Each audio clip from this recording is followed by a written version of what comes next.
The DJI FPV drone is DJI's first innovation into the world of FPV.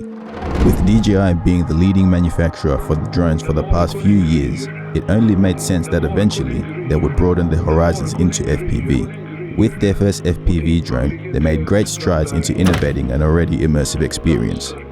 I've had this drone for over 3 months now, learning, struggling, crashing, repairing and relearning this drone, trying to get a better understanding of what it is and where it fit into the world of drones and FPV. After being through the honeymoon phase, I wanted to know where this tool sat in my filming kit, learning its strengths and weaknesses, how to best utilize it and how it compared to other FPV drones.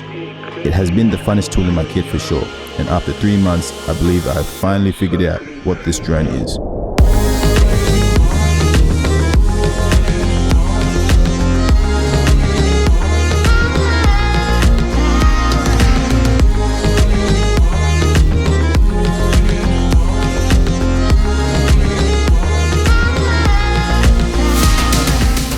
It's a Mavic Air drone with a manual mode. That is how you should view the DJI FPV. Like the Mavic Air, it's utilized for its small footprint but ability to capture cinematic footage. The manual mode just adds that extra element to your aerial footage, the main two things being rotation and speed. By the way, how rude of me. My name's Jihad and welcome to where we keep it uncomplex. If you're new here, be sure to like and subscribe, for the algorithm, and I'll just deeply appreciate it. So today's review is going to cover what you get out of the box, the ergonomics of what's in the box, the flying experience, how the drone flies, the camera of the FPV drone, and how to best utilize this drone, this specific drone. Let's get into it. So the 3 main components you get out of the box is the goggles, the controller, and obviously the drone itself. So we'll begin with the first 3 main components, the first one being the goggles. They're very futuristic looking, you put these on, you get 20/30 vision. I like them, they're nice, decent, they're actually kind of comfortable. The straps are adjustable, and in this version they added this top strap, which is actually pretty handy so that when the goggle is sitting on your head, it doesn't add too much weight on your nose. And then there's these muffs that protect your face from the goggles itself. At the same time, DJI does sell a softer version, a more thicker version on their online store, but I feel like straight up they should have just included that within the package. Then there's 4 antennas that can be removed, a USB-C slot and a micro SD card slot, because this can also record the footage from your flight. And to control the settings of your drone, you can do that from the goggles itself.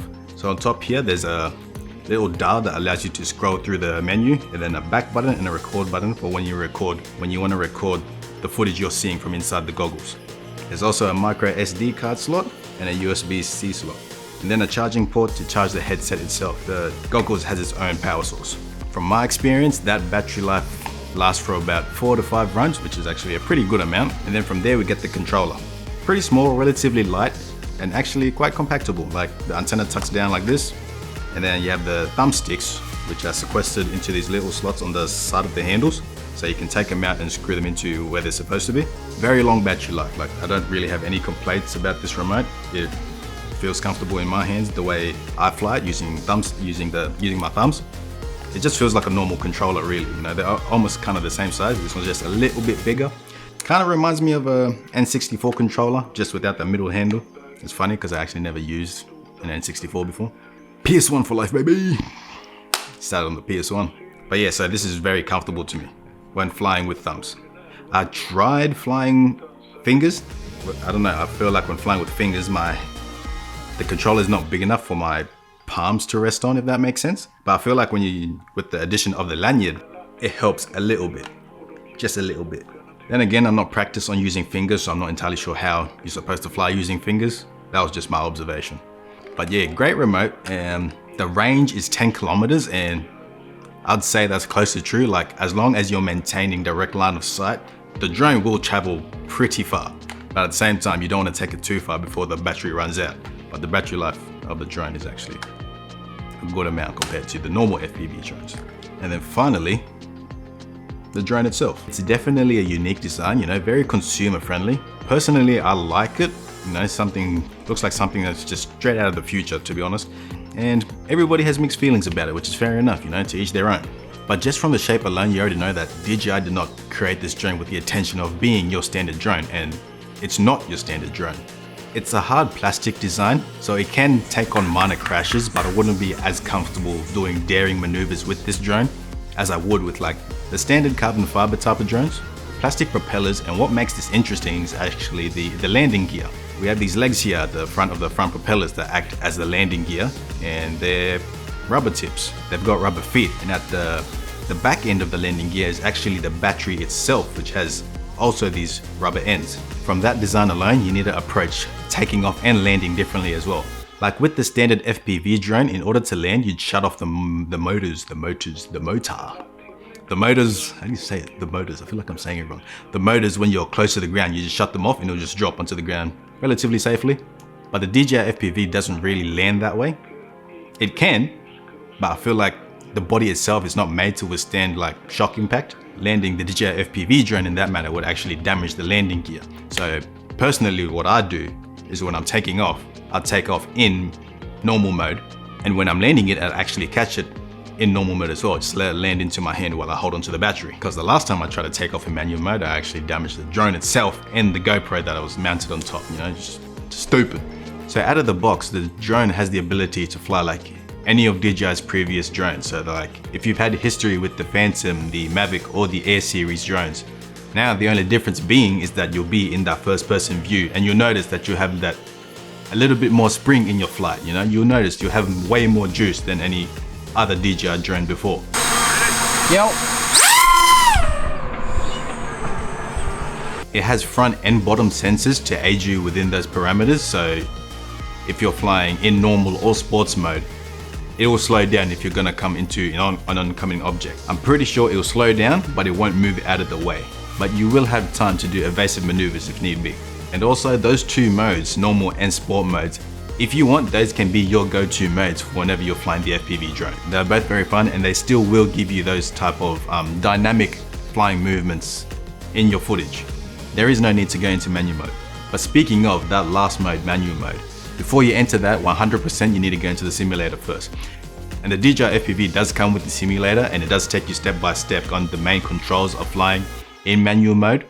I purchased this drone with the intention of being able to fly in manual mode. So before even taking it out into the real world first, I set up the simulator, and I was in there for about 8 to 10 hours, just practicing the same drills, getting comfortable with the controls. And after those 8 to 10 hours, I took it out into the real world and I was practicing certain drills. What I did was figure eights, altitude control, orbits, and flying proximity. So flying close to objects and through objects, because those are the things I wanted to be comfortable at.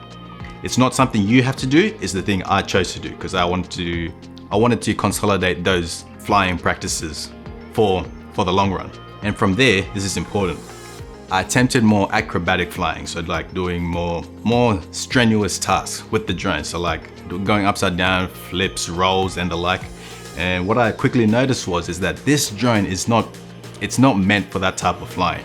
Can it do that? 100%. I was able to do them myself. When doing so, there was this strain with the drone, like it was just a bit too much for the drone. And I was quickly introduced to this thing called prop watch. And essentially, it's basically when the drone flies back into dirty air that's already in motion, the drone will shake and vibrate. Now, there are ways to compensate for that, but it's very difficult for this drone to do so. See, other drones, they can be tuned through a computer, through like programs like Betaflight. And those programs, they allow you to like tune the drone so that it can compensate for the shape, weight, the physics of the drone so that it can fly smoother in real life. You don't get that type of accessibility with this type of drone. The most you can do with the DJI FPV is just change the rates, and the rates, which basically just allows you to higher or lower the sensitivity of the remote. So for PC gamers, that's like changing the DPI on your mouse, or a console player, that's changing the sensitivity of the controller in game. I changed my rates to be a little bit more faster so I can do like rolls just a little bit quicker. That was just my preference. But out of the box, the drone is pre-tuned pretty well to do your basic FPV type of flying.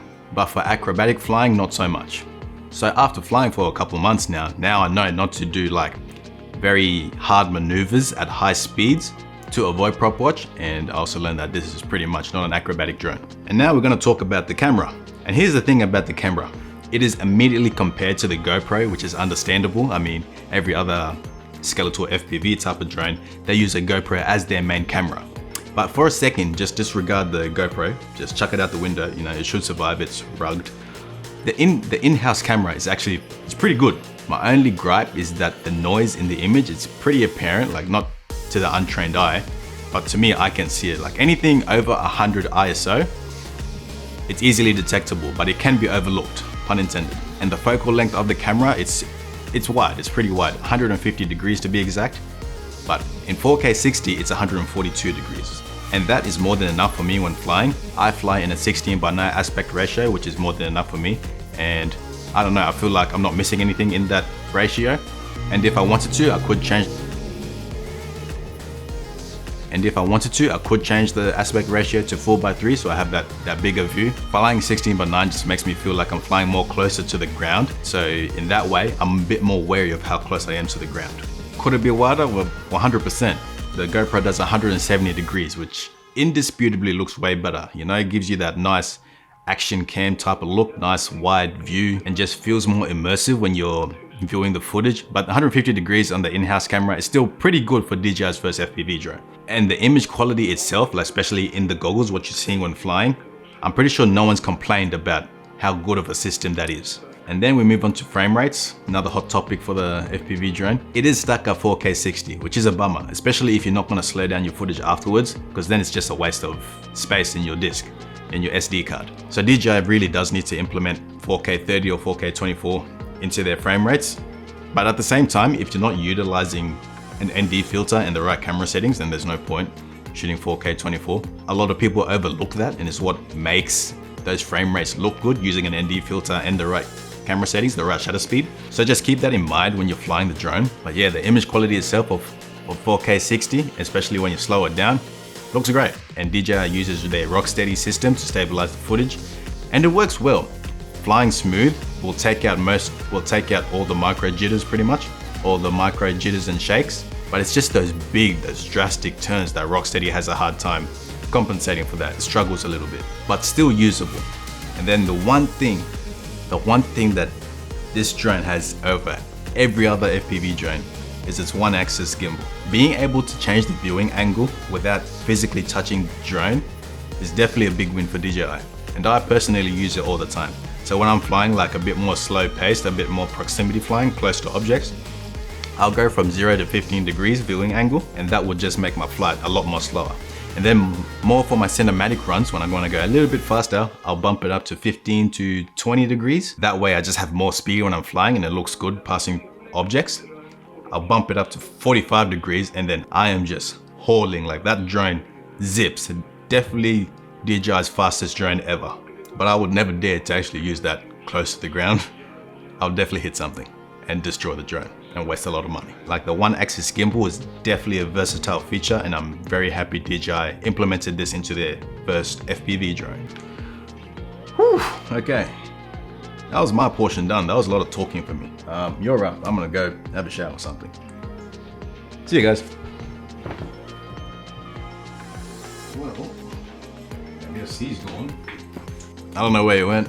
I guess he's gone, so I'm gonna talk about the best part of this video, which is actually how you fly the drone, or how you should be flying this drone, how you utilize the drone to its best ability. Because this drone, when you think about it, it is a cinematic powerhouse. Like, we've been able to do one hack to this drone that everybody just kind of misses how big of an impact it is. You have 2 high quality cameras on one drone. Like, think about that. Once you mount a GoPro on top, you don't have one, but you have 2 sources of high quality footage that can be graded and stabilized, and both at 2 different frame rates. So one's at 4K 24, one's at 4K 60. With that on paper 20 minutes of flight time, you add the drone and it just takes you back to your normal standard flight time, about 6 minutes. But you have the options of, say if there's a certain part of your footage that you want to slow down, you can do that. Or and if you want the rest of the footage to be the normal 24 frame rate and make the most of that motion blur, you still have that with the GoPro on top. I do understand that you can't integrate both to have one image. Like, technically you can if you edit it in the right way, but the way I use the drone, I'm always cutting between the 2 cameras, having a GoPro and the camera in-house in the DJI FPV. Like, that was a big epiphany when I thought of that. It's a Mavic Air drone with a manual mode. So you get all the safety features of a Mavic drone in an FPV drone. You get the obstacle avoidance feature, it's not an obstacle avoidance, more of an obstacle slow down feature. You get the bonus of the return to home feature of the when loss of signal return to home feature. Or just being able to let the drone hover in one spot. Like you don't get that with your normal FPV drones. And also one major thing that we can't look over, the pause feature like that. That comes in amazing and I've used it many times myself. But being able to halt the drone mid-air to avoid crisis or when you're in a panic just comes in so clutch. And in my opinion makes this drone the perfect entry point to entering FPV. Especially if you're trying to do more acrobatic flying later on with better tuned FPV drones. This drone is a filmmaking tool for the avid traveler or the hobbyists, the photographers, the videographers, the people that want to add just a little bit more dynamic, a bit more variety into their content. That's who this drone is for. And you can see it in all of DJI's promo material, you know. It has been their creed since the integration of their, whoa, that's a big word. Since the integration of DJI and their drones. Like in their promo material, you see all the idyllic, the exotic landscapes, you know, the waterfalls, the green pastures, the blue waters. Like that is what they showcase when advertising this drone. That is the type of footage they want you to get with this drone. And that is why with this drone, to get the most out of it, you need to fly as smooth as possible and then hack it by adding a GoPro on top. And with Rocksteady, it will stabilize the footage for you. And if you want to stabilize it even more, you have the option of 4K 60. So just slow down the footage and it'll look even more stabilized. And if you don't want that stabilized, well, you have a GoPro on top and then you can make the most out of Real Steady. That's the GoPro stabilizing program. And that is how I utilize the drone to make the most of it. Hopefully DJI does continue to improve their Rocksteady system and allow it to be on the same level as Real Steady. Because at the moment, Real Steady is unparalleled in terms of stabilization. One day, hopefully. But that is all I have for you today, my friends. If you enjoyed the video, you know, make sure to like and subscribe for the algorithm, and plus I'll deeply appreciate it. GoPro just released the Hero 10 and I think I might buy it because I want to test it out on the DJI FPV. GoPro I'm using at the moment is the Hero 8 and it's a bit scratched up, so that's why I'm thinking of upgrading to the Hero 10. If that's something you're interested in, definitely let me know. And make sure you press the notification bell as well, so whenever that does happen, whenever I do get the GoPro, I'll make a video about it. But yeah, that is all, and I hope to see you in the next one. Adios, amigos. Stop recording.